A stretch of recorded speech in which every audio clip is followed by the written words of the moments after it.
7월 28일 셀트리온 방송을 시작하겠습니다. 전반적으로 시장 흐름을 보고 가시죠. 에코프로가 12.08. 이거 상승했다고 다시 들어가고 싶은 분이 계시다면 생각을 다시 한번 해보시길 바랍니다. 고점권에서 거래량이 동반되면서 윗꼬리를 강하게 달고 음봉이 터지다가 양봉에 나왔습니다. 이게 어떠한 의미를 갖는지 다시 한번 새겨보시길 바래요. 이 물량을 소화하고 갈 확률도 있겠죠. 그러나 정말 극히 낮다. 또한 에코프로나 에코프로 BM 중에서 외국계 창구를 통해서 또 물량이 계속 들어오는 것처럼 보여요. 또 이때 같이 지금은 같이 따라 들어갈 때가 아니고 경고의 의미다. 이미 그 시기가 지나왔다. 그걸 인지해 주시길 바라겠고요. 에코프로가 12.08, 에코프로 BM이 8.23 보이시죠? 요게 요 라인은 완벽한 슈팅이에요. 100%. 뭐죠? 계속 언급을 드리죠. 상승 추세가 나오다가 이거는 100% 되돌려줍니다. 그 상황이고요. 이 라인대에서 기간 조정을 상당히 거쳐야 됩니다. 물량을 건강하게 소화해 나가면서 이게 외국인이 들어온 것처럼 보였어요. 창구상으로 외국인으로 잡히고 있다는 거죠. 그래서 저는 이 창구를 믿지 않는다고 하는 겁니다. 제 생각입니다. 그러나 맞을 확률이 무척 높지 않을까요? 외국인들이 이걸 끌어올려서 개인들이 이걸 팔아내고 있고 외국인들이 잡히는 모습이라는 거죠. 이 형상만 보시면 어쨌든 간에 보시고요. 조금 이따 수급 볼 수 있도록 하고요. 한번 보자고요. 포스코 퓨처엠도 4.94. 똑같죠? 똑같은 흐름이에요. 이 세 가지는요. 그 다음 진짜 대형주인 LG 에너지 솔루션. 얘는 좀 미미하죠? 매가리가 없어요. 0.37 약보합. 삼성 SDI. 0.15 약보합. 얘네도 매가리가 크게 없습니다. LNF. 0.21 약보합. 자, 그럼 대장이었던 포스코 퓨처엠, LNF, 아니, 포스코 퓨처엠, 그 다음에 에코프로, 에코프로 BM. 얘네라는 거죠. 에코프로 BM의 수급을 좀 잠깐 볼게요. 자, 보시면 오늘도 외국인이 들어왔다. 보이시죠? 하나, 둘, 셋, 넷, 다여. 6거래일 연속. 저는 그래서 이걸 믿지 않아요. 아시겠죠? 이거는 참고도 할 필요도 없다. 저는 그리 생각을 합니다. 요즘은 진화되고 있는 것 같아요. 개인 투자자 또한 수급을 당연히 보잖아요. 그잖아요. 그리고 개인은 다 팔아댔어요. 이때. 계속 팔아댔습니다. 완전히 개인의 세력이 된 것 같아요. 물량을 넘기고 있죠? 외국인은 다 받아내고 물리고 있네요. 그래서 저는 이걸 믿지 않는다는 겁니다. 굉장히 진화되고 있다.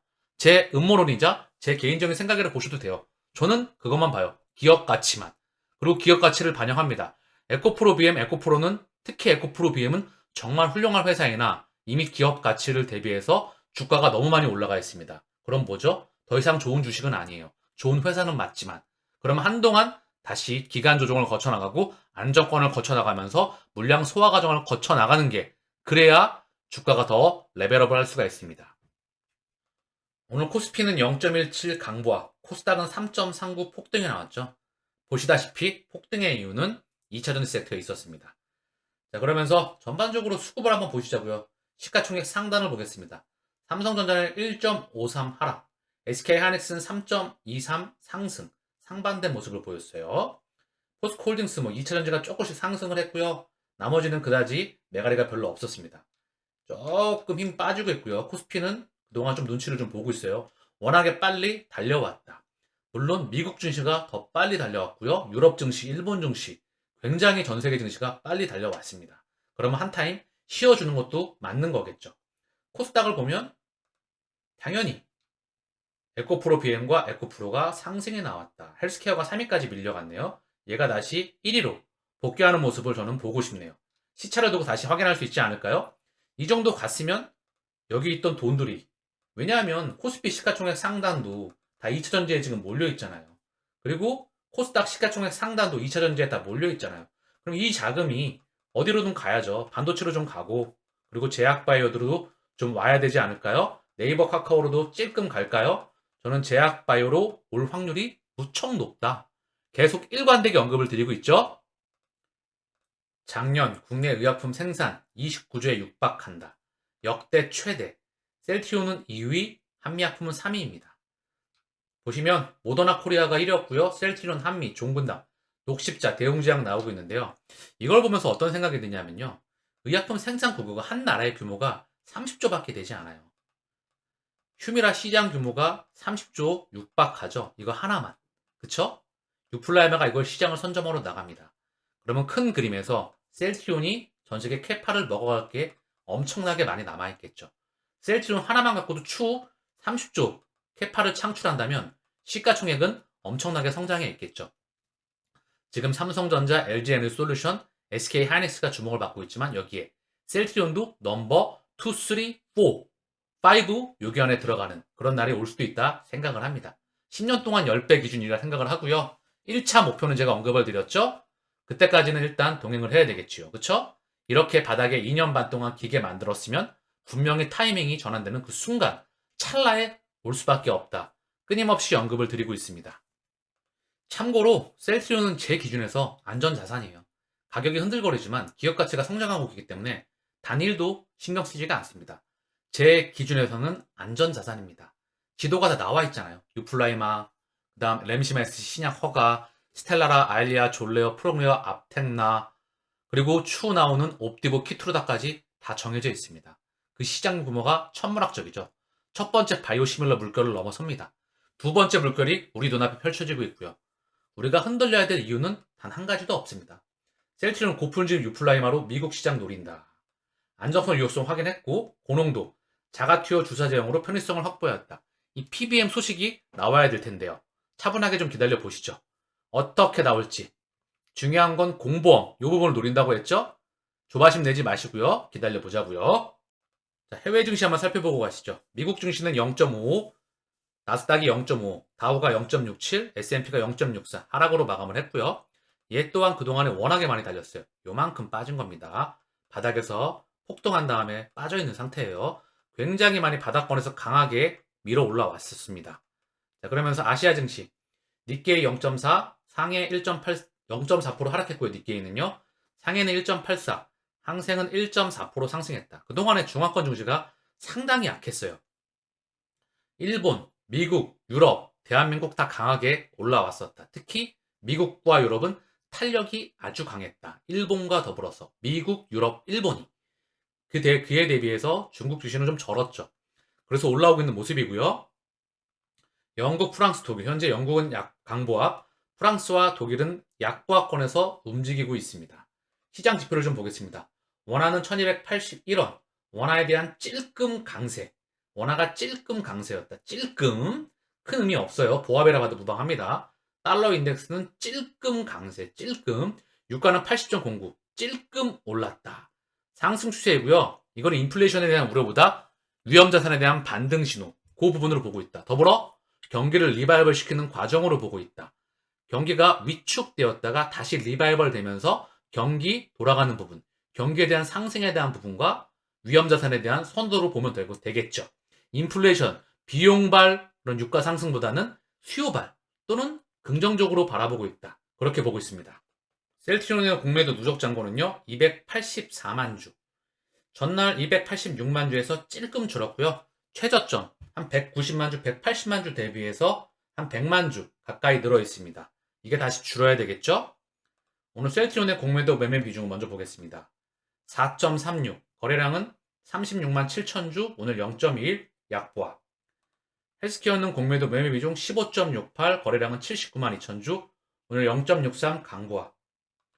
셀트리온 제약은 공매도 매매 비중 3.74, 거래량은 64만 4천 주, 오늘 1.14 상승 마감하였습니다. 셀트리온의 호가창을 보겠습니다. 신한, 얘네는 변함없이 오늘도 출근을 했네요. 얘네를 보지 않는 날이 언젠가 오겠죠. 3사 합병이 완료가 되면 공매도가 여기 머무를 이유가 없습니다. 저는 그리 생각을 합니다. 외국계 창구의 흐름도 잠깐 보겠습니다. 외국계 창구는 JP모건이 찔끔 나오고 말았어요. 자, 그리고 삼형제의 수급을 좀 보겠습니다. 먼저 큰형부터 좀 볼게요. 오늘 셀트리온의 수급입니다. 기간 29,000주 매도, 외국인은 42,000주, 개인은 16,000주 매도가 나왔습니다. 큰 의미는 없고요. 자, 보이시죠? 확실히 개인의 매수폭이 떨어졌어요. 46만 4천 주. 그쵸? 무언가 변화가 감지됩니다. 얘가 150만 주, 160만 주, 170만 주 막 그랬거든요. 140만 주. 헬스케어도 마찬가지였고 100만 주 위에 있었어요. 기본적으로. 근데 기간이 매도량도 좀 줄어들고요. 외국인은 플러스로 전환했다. 참 신기하죠? 보이세요?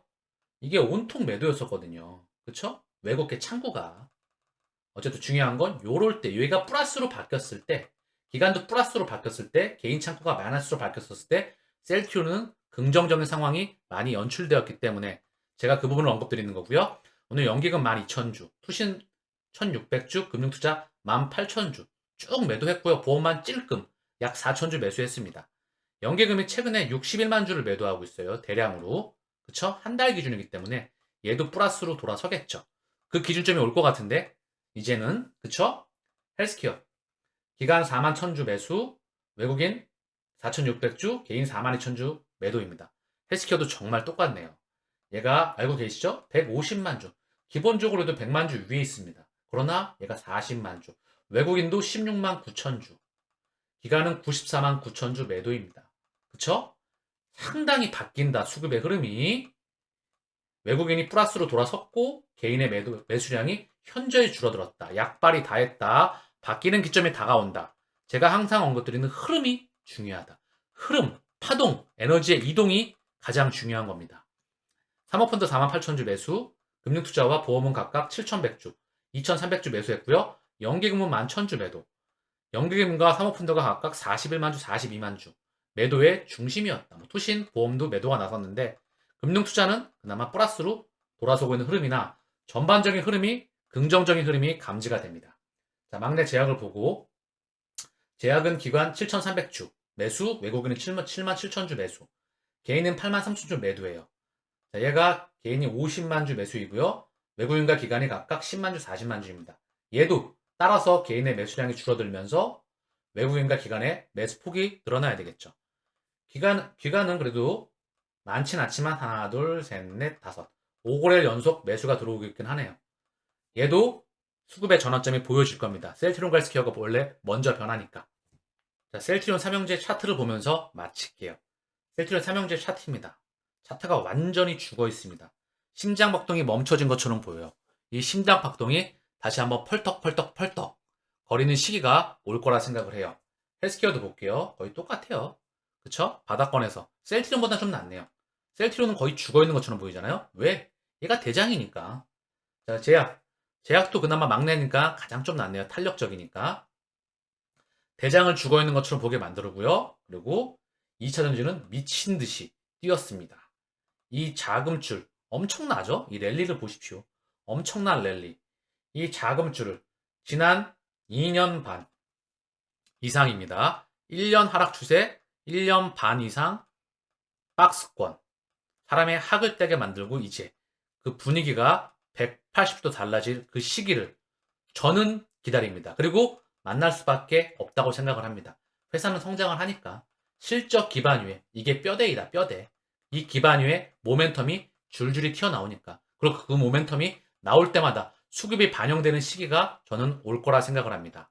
이 1번 라인, 2번 라인, 이제 3번 라인 차례이죠. 오늘 방송은 여기서 마치겠습니다. 감사합니다.